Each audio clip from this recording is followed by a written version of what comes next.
Si tienes que estar todo el día pendiente de lo que hace tu equipo, no tienes un equipo, tienes un problema.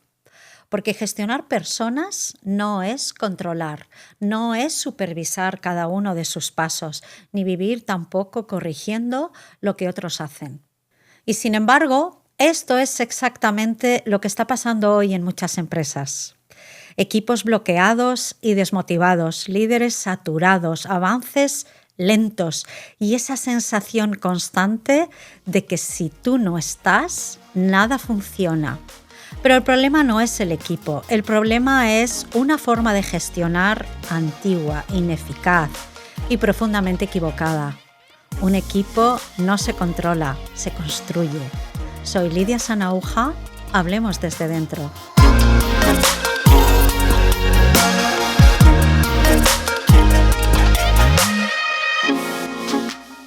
Bienvenidos a Hablemos desde dentro.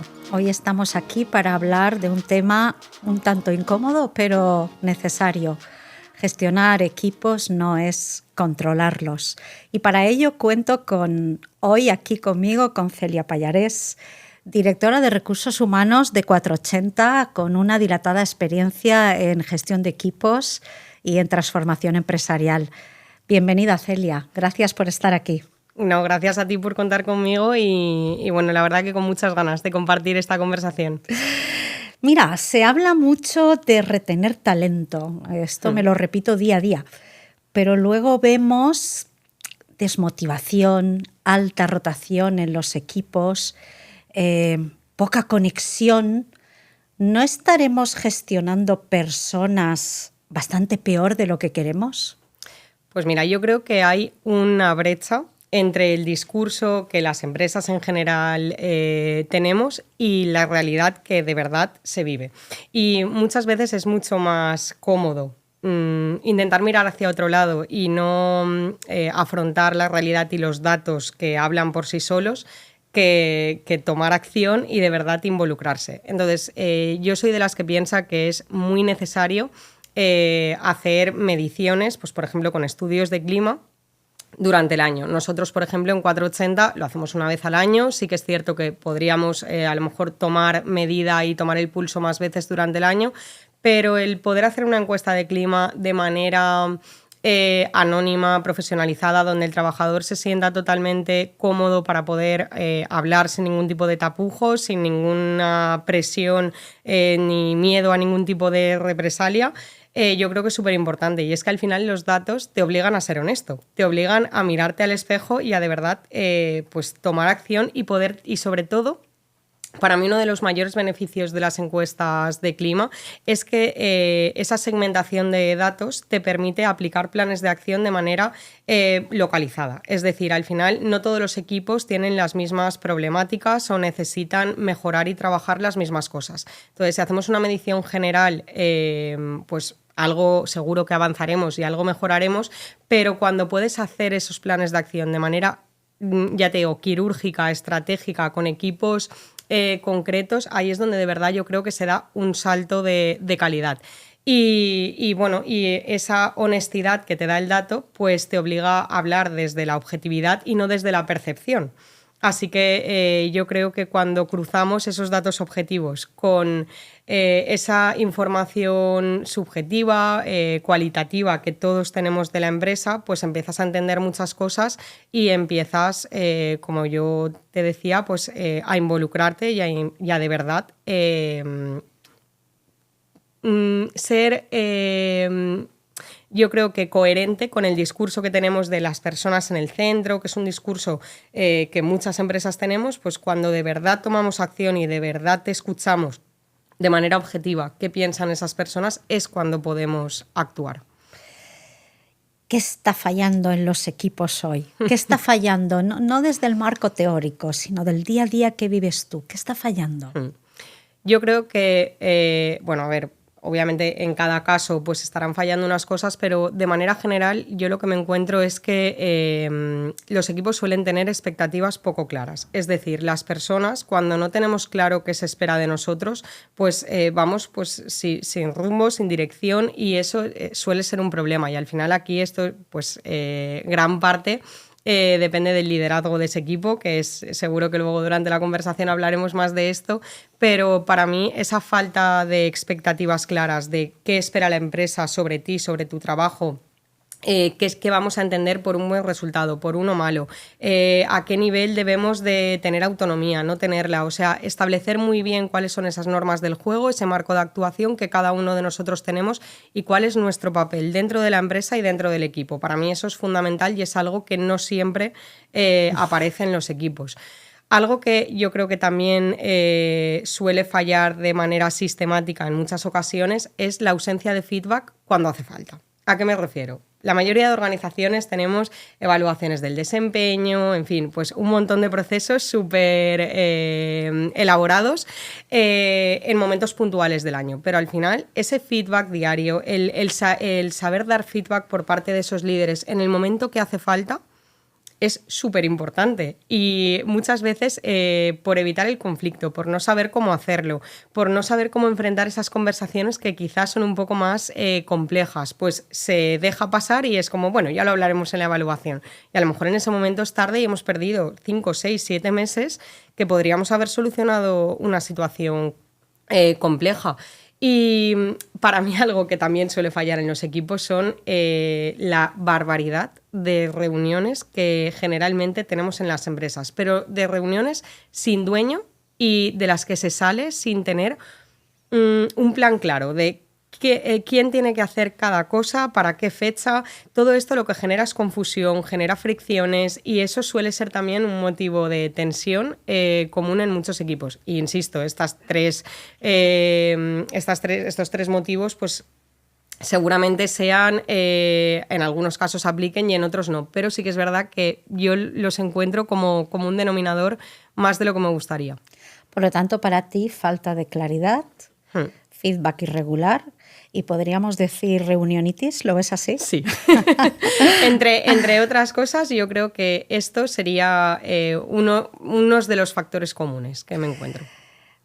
Veo muchos profesionales que son brillantes en lo suyo y de repente cuando tienen que gestionar equipos, no se sabe muy bien por qué, los resultados no son los mismos. ¿Qué es lo que crees que nadie les ha enseñado a estos profesionales?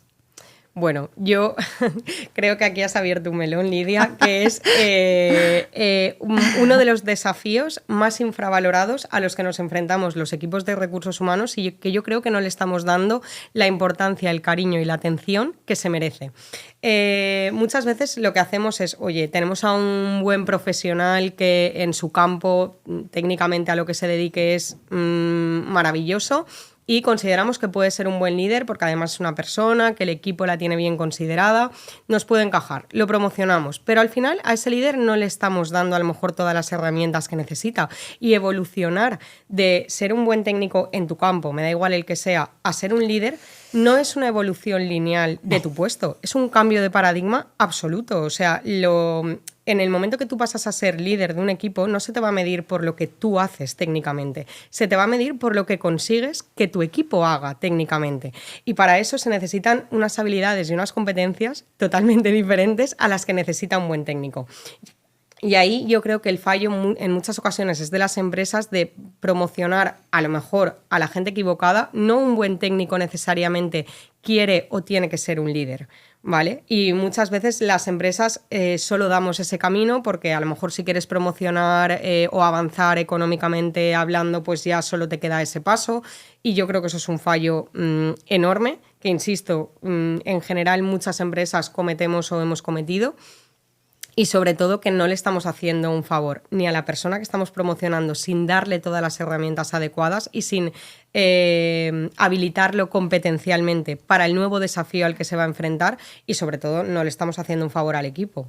Yo me encuentro con que parte de estos profesionales no tienen interiorizado que gestionar personas forma parte de su trabajo. Están centrados en desarrollar la actividad para la que son brillantes y son muy buenos, pero esto de la gestión de equipos es una asignatura, yo diría, pendiente. Sí. Desde mi actividad profesional, yo veo muchos equipos, se habla de este es mi equipo, pero en realidad no veo que sean un equipo. ¿Tú ¿Cómo ves esto? ¿Es una apreciación mía? ¿Compartes esta visión? ¿Cómo lo ves? Pues mira, yo creo que aquí tenemos dos tipos de equipos. Los equipos que comparten espacio en un organigrama y los equipos que comparten un propósito. Son totalmente diferentes, pero los dos son equipos. Para mí, la pregunta clave para saber qué tipo de equipo tiene ese manager o cuando tú llegas de cero y necesitas saber qué tienes delante, para mí la pregunta es, cuando hay un problema en este equipo, ¿qué pasa? ¿El problema es de una persona y los demás observan hasta que lo soluciona? ¿O el problema es compartido porque somos un equipo y el propósito y los resultados que nos jugamos son de todos y no son la suma de las partes? Para mí eso es, el punto clave. Y bueno, estoy totalmente de acuerdo en que no todos los equipos verdaderamente se sienten un equipo. ¿Tú hablas de ubicación física o de propósito común? Sí, o ya no tanto ubicación física porque concretamente pues en la empresa en la que yo trabajo somos una empresa que estamos deslocalizados, tenemos a día de hoy 12 oficinas en 6 países diferentes, por lo tanto los equipos están geográficamente muy distribuidos, entonces nunca me refiero a esa cercanía física porque en nuestro caso no se da, pero sino a esa cercanía en el organigrama de, bueno, según el organigrama, estas personas componen un equipo, ya, pero eso va un poco más allá. Y hay que bajar un poco más en la profundidad para saber si de verdad son equipo o no. A veces yo veo equipos que en realidad es un conglomerado de islas. Sí. Eso es lo que veo muchas veces. Pero cuando un equipo no funciona, ¿cuánto crees que hay de problema del líder? ¿O cuál crees que puede ser la razón? ¿Está la empresa implicada en que un equipo no sea equipo? ¿O el equipo no reúne las capacidades necesarias para formar equipo? En todo este cóctel, ¿cómo te mueves tú? ¿Qué opinas? ¿Qué nos cuentas? Pues a ver, yo creo que el líder desde luego es un factor diferencial y seguro que nuestros oyentes y tú misma se nos vienen a la cabeza ejemplos de equipos que con un líder no estaban funcionando y habían muchas fricciones, muchos problemas y que de momento cambias la figura de liderazgo y ese equipo empieza a funcionar de una manera totalmente diferente. Por lo tanto, yo creo que esos ejemplos nos muestran que el líder es un factor diferencial en la gestión del equipo. Pero, ojo, el líder no tiene la responsabilidad exclusiva. El líder al final es producto de un sistema, o más que de un sistema, de un ecosistema, que es la empresa. Y esa empresa tiene que proporcionar herramientas, tiene que darle margen de maniobra a ese líder para que de verdad pueda ejercer un buen liderazgo, tiene que darle confianza, tiene que acompañarle en las situaciones a lo mejor más complejas a las que se pueda enfrentar, y eso en muchas ocasiones no se da y se carga únicamente la responsabilidad al líder. Entonces yo creo que debe de ser compartida en ciertos puntos. Estamos de acuerdo. ¿Qué crees que hace que una persona confíe realmente en su responsable? ¿Qué peso tiene la confianza dentro del liderazgo de un equipo? ¿Cómo conseguimos esto? No te pido teoría, la práctica de lo que vives ahí en 480 cada día. Sí. Pues mira, para mí un buen líder tiene que ser coherente. ¿A qué me refiero con coherente? Tiene que ser coherente en cuanto a que haga lo que dice que va a hacer. Tiene que ser coherente en de verdad estar cuando su equipo le necesita. Y sobre todo tiene que ser coherente cuando tiene que defender a su equipo, no solo horizontalmente, sino también cuando hay que defenderlo hacia arriba. Para mí eso marca la diferencia en que un líder se gane la confianza de su equipo. Pero además yo creo que la confianza se gana también desde la vulnerabilidad. El líder que genera una distancia demasiado grande con su equipo, como yo nunca me equivoco, no necesito pedir opinión, no necesito contar con vosotros para nada, yo estoy a otro nivel, no me muestro vulnerable en ningún momento, para mí eso genera una distancia que perjudica la confianza. Al final, cualquier líder es una persona como cualquier otra que no lo va a saber todo, no va a tener la respuesta ni la clave para todo. Sí que es verdad que en última instancia tendrá la responsabilidad final de tomar ciertas decisiones, pero puede apoyarse en su equipo, puede contar con ellos, puede mostrarse vulnerable y decir, oye, pues mira, esto no lo sé, alguien lo sabe, alguien me puede echar una mano, y creo que eso ayuda a acortar mucho las distancias y a generar un sentimiento de pertenencia, de unión y de compromiso muchísimo mayor. Yo estoy de acuerdo contigo. Además, soy una gran defensora de decir que los pilares de liderazgo tienen mucho que ver con el equilibrio de estrategia y emoción. ¿Y por qué digo esto? Y me gustaría saber también tu opinión, porque un líder que no tiene estrategia, que no focaliza hacia sus objetivos, raramente llega a buen fin, a buen puerto. Pero si no tiene alineado su equipo, si no hay engranaje, si no hay implicación, qué difícil es llegar a unos objetivos. A mí me gusta mucho decir que la confianza es ese pegamento invisible dentro del equipo. ¿Cómo lo ves tú? Lo veo totalmente igual y creo que muchas veces se confunde. Hay equipos, o sea, hay líderes que llegan y te cuentan, es que mi equipo es que no está implicado, es que hay que ver porque es que hay una falta de implicación tremenda. Y muchas veces lo asocian a una falta de actitud. Yo sinceramente creo que falta de implicación y falta de actitud no siempre tienen que ir de la mano. Y ahí es cuando yo me pregunto, o más bien le pregunto a ese líder, oye, ¿tú qué estás haciendo para que tu equipo de verdad esté implicado? Porque si al final tu equipo opina y nunca se le tiene en cuenta, tu equipo propone y esas propuestas caen en saco roto y nadie les hace caso.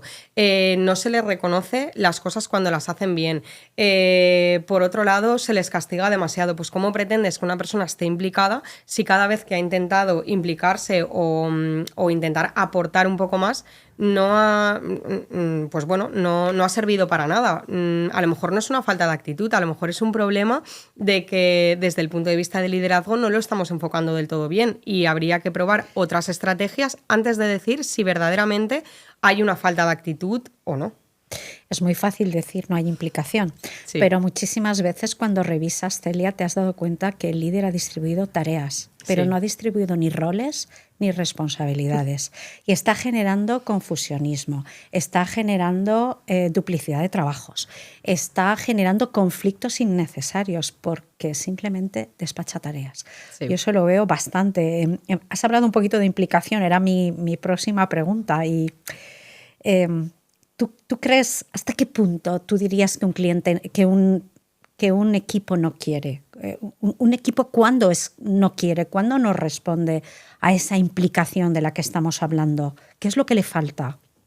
Pues bueno, para mí lo que le falta técnicamente sería el engagement, que cada vez es una palabra que en los últimos años hemos oído muchísimo, pero es que el engagement es producto de la confianza, de la coherencia y de que el líder, que ahí sí que tiene mucho que decir, haya generado ese entorno donde su equipo se siente escuchado, se siente valorado, se siente reconocido. En el momento que todas esas variables se dan de manera conjunta, pues es muy difícil que esa implicación no aparezca y que el equipo no esté ahí, vamos, al pie del cañón para lo que haga falta. Si la mayoría de gente, cuando le das un entorno en el que se sienten cómodos y valorados, la gente responde por lo general. El otro día, en uno de los programas de liderazgo que sabes que hacemos, me decía un líder, pero ¿cómo consigo yo confianza? ¿Cómo la genero? ¿Cómo lo hago? ¿Cómo la construyo? Y le dijimos, simplemente con lo que hagas cada día. Sí. Porque con lo que tú hagas cada día te va a ver tu equipo y va a ver esa coherencia, ese foco, ese el saber estar y sobre todo el saber reconocer esta gente del equipo que aporta a la organización. ¿Cuánta gente va a trabajar? Está 8 horas y no sabe a qué ha ido, más allá de hacer unas tareas. ¿Cómo podemos enfocarnos a unos resultados si cada miembro del equipo no sabe a qué va?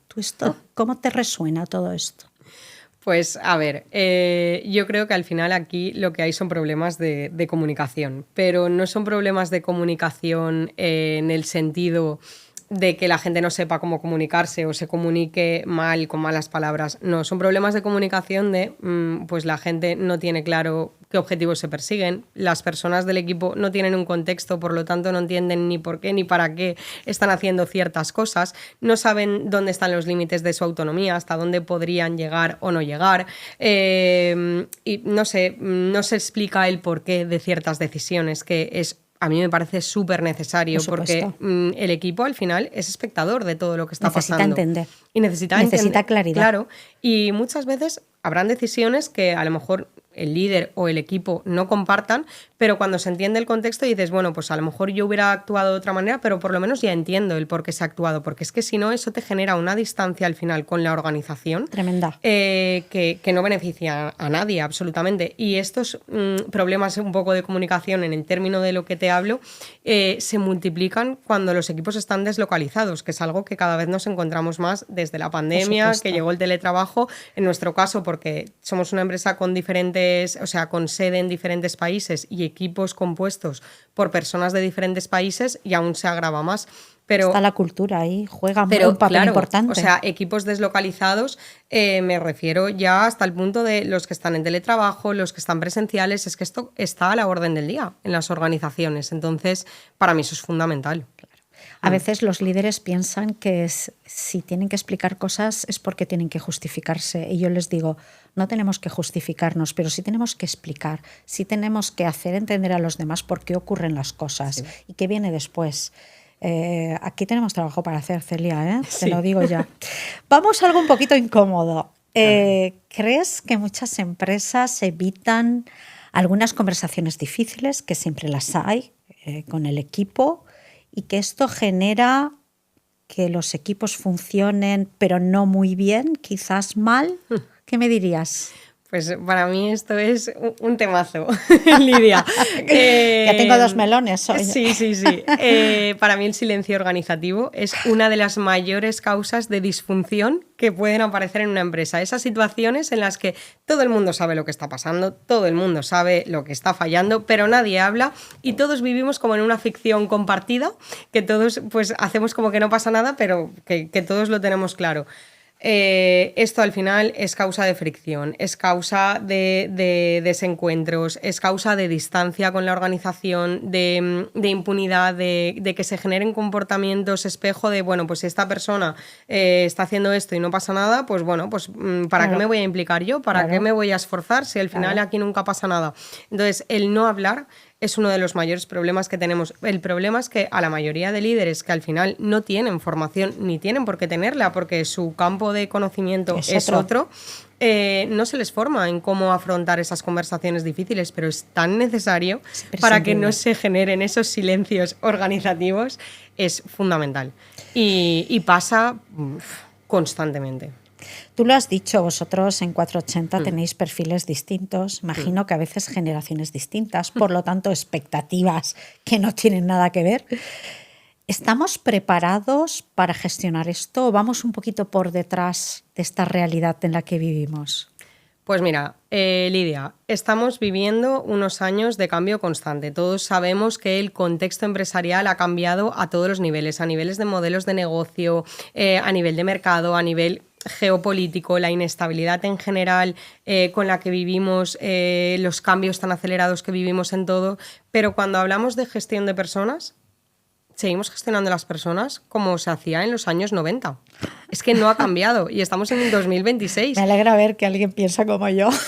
Claro, entonces hemos sofisticado mogollón un montón de procesos, el onboarding, los procesos de selección, el no sé qué, el no sé cuántos, pero luego la realidad es que la gestión diaria sigue estando basada en mucha norma y poca confianza. O sea, eso es lo que se encuentra en la gran mayoría de empresas bajo mi punto de vista. ¿Qué genera esto? Pues lo que genera es que tenemos las empresas saturadísimas de normas, de procedimientos. ¿Por qué tenemos esos procedimientos? Pues bueno, la mayoría de veces porque alguien en algún momento de la historia de la empresa que hay que tenerlos. Hizo algo mal, entonces pues vamos a sacar un procedimiento y desde entonces ese procedimiento aplica a todo el mundo y nadie nos hemos vuelto a cuestionar si esos procedimientos tienen sentido. Entonces, estamos esas normas se hicieron en un contexto totalmente diferente y esa manera de gestionar personas surgió en un momento en el que el contexto era totalmente diferente y pretendemos que esa misma manera de funcionar encaje en un contexto que no tiene absolutamente nada que ver, lo mires por donde lo mires. Entonces yo creo que nos queda muchísimo que hacer en la gestión de personas. Y la gestión de personas, si me permites... Por supuesto. Es una especialista. Bajo mi punto de vista, a día de hoy pasa por la personalización. Yo entiendo que no todos los sectores y no todos los modelos de negocio aceptan el mismo grado de personalización, eso lo entiendo perfectamente, pero todas las empresas podemos empezar a personalizar y adaptar. Estamos en un momento en el que están conviviendo, en el momento de la historia en el que más generaciones están conviviendo simultáneamente en las empresas. Y no puedes pretender que el café para todos sirva. Igual que tú vas a una tienda de ropa y puedes elegir entre diferentes tallas, diferentes modelos de pantalón, diferentes estilos, ¿por qué en el trabajo tiene que ser lo mismo para todos y punto? Y pretendemos que la gente esté contenta. Es que ahí has dado en uno de los melones que a mí más me gusta abrir, porque cuando yo hablo a la gente hasta de 8 estilos de liderazgo como herramientas que tiene el líder precisamente para no dar café para todos, la gente casi se rasga las vestiduras. Ya no solo esto de liderar no sabe muy bien qué es, porque es que me han dicho que tengo que hacer esto, sino que hay múltiples herramientas. Y yo digo siempre es como los niños que tienes en casa. Tú no les hablas igual a un hijo que al otro, porque cada uno es de una manera. Entonces, si lideramos poco y lideramos mal, pues el cóctel lo tenemos servido, por supuesto. Sí. Mira, a colación de esto, ¿qué dirías tú que necesita un líder hoy, y que hace 10 años quizá esas habilidades de las que hoy un líder tiene que hacer acopio no eran tan necesarias? ¿Qué dirías tú ahí? Pues mira, te diría varias, pero yo creo que una de las que para mí más marca la diferencia es un líder necesita ser una persona que sepa trabajar desde la ambigüedad del contexto, desde el punto de no tenerlo todo claro. Las personas que necesitan tenerlo todo claro para poder avanzar y tener toda la información completa, en las organizaciones de hoy no encajan. Ahí se necesitan personas que sepan trabajar en esa ambigüedad, que sepan seguir avanzando y que a medida que vamos teniendo la información, pues vamos recalibrando y vamos redirigiendo el objetivo, pero hay que avanzar. No podemos esperar. Esa parálisis por análisis no encaja en el contexto actual. Vale más la pena una decisión imperfecta tomada a tiempo que una decisión perfecta tomada a destiempo, porque llega tarde y ya no nos sirve de nada. Entonces, para mí eso sería algo fundamental que a lo mejor hace 10 años empezaba ya a necesitarse, pero desde luego hace 20 no. Otra cosa que yo creo que ha cambiado muchísimo en los últimos años es la gestión de equipos. Yo creo que, y sobre todo la pandemia trajo para mí un punto de inflexión en cuanto a la importancia y el discurso que hay sobre la salud mental y sobre la gestión emocional de las personas. Creo que antes las empresas eran sitios donde el líder en ningún momento se preocupaba por cómo se sentía o no su equipo, de manera general hablo, y en las empresas todo este discurso de bienestar emocional, salud mental no se escuchaba y ahora está a la orden del día, y es que la sociedad lo pide y o estamos en eso o estamos fuera. Entonces, líderes que sepan escuchar a su equipo, anticiparse a esas emociones que su equipo está sintiendo. Para mí eso es una competencia, una soft skill que hace 10 años a lo mejor no era tan necesaria y ahora yo la considero fundamental para gestionar, sinceramente. Otra cosa que a día de hoy es fundamental en la mayoría de sectores, no en todos, es la capacidad de gestionar equipos deslocalizados, el teletrabajo, o sea, gestionar a gente que está a distancia trabajando, aunque sea 2 días a la semana, es un desafío. Y a nivel de trabajar la cultura, de la cohesión de equipo, o sea, ahí las habilidades son diferentes. Un retazo. Sí, o sea, es totalmente. Y para mí, la última, porque podríamos decir muchas, pero la última que te voy a decir es esa capacidad de soltar el control, de delegar, como tú decías, no solo la tarea, de delegar la responsabilidad, de confiar en el equipo.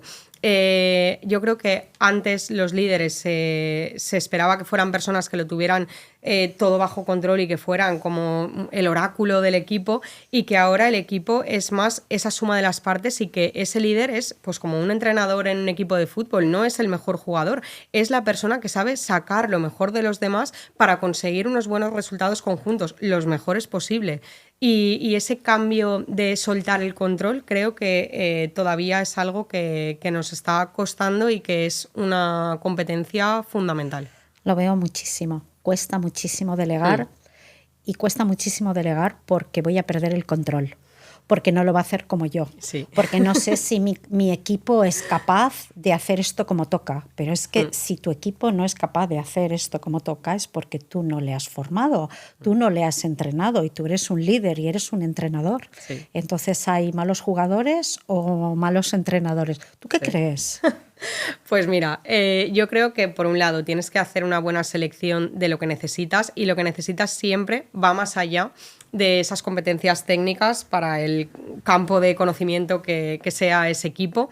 Yo siempre les digo a los managers que una cosa es el equipo actual que tengo y otra cosa es mi equipo ideal. Y mi equipo ideal se tiene que componer de características técnicas, pues titulaciones, certificaciones, programas concretos que necesite esa persona conocer, pero se tiene que componer también de habilidades, que muchas veces se nos olvidan a la hora de seleccionar, y tenemos un equipo que a lo mejor lo componen 5 personas y las 5 personas están cortadas exactamente por el mismo patrón. Qué bueno, qué bueno. No hay ningún tipo de diversidad y claro, entonces a ese equipo le faltan cosas. Tú coges a un equipo de baloncesto, a un equipo de fútbol y cada jugador tiene unas habilidades diferentes y se complementan. Así es. No son todos... bueno, yo estoy muy poco puesta en fútbol o en básquet, pero no todos ocupan la misma posición, porque si no el equipo no funcionaría. Y eso es algo que en las empresas muchas veces nos falla. Entonces yo creo que por una parte puede que el equipo no sea el adecuado para sacar un buen desempeño de ese área de la empresa, y por otro lado creo que a un manager le pueden faltar muchas habilidades de cómo gestionar el equipo y que nadie se las haya enseñado, y esto es lo que te decía antes, esa responsabilidad compartida de que el manager o el líder es producto de un sistema, de un ecosistema que es la empresa, y esa empresa tiene que generar un contexto y tiene que darle habilidades y tiene que darle cosas. Esa persona que está liderando el equipo está ahí pues porque a nivel de conocimiento es una persona apta para hacerlo, pero nadie le ha enseñado. Yo, por ejemplo, en mi empresa, que programadores, analistas, pues son perfiles que nunca nadie en ningún momento de su formación más académica les ha enseñado este tipo de habilidades. No puedo pretender que lleguen y sepan hacerlo si yo no le he enseñado. Por eso teníamos al gran investigador Belvin, que nos decía que el eje triangular de un equipo está formado por 3 roles: el rol de acción, el rol mental y el rol social. Cuando explicamos esto, también te puedo decir que más de un líder se queda bastante sorprendido.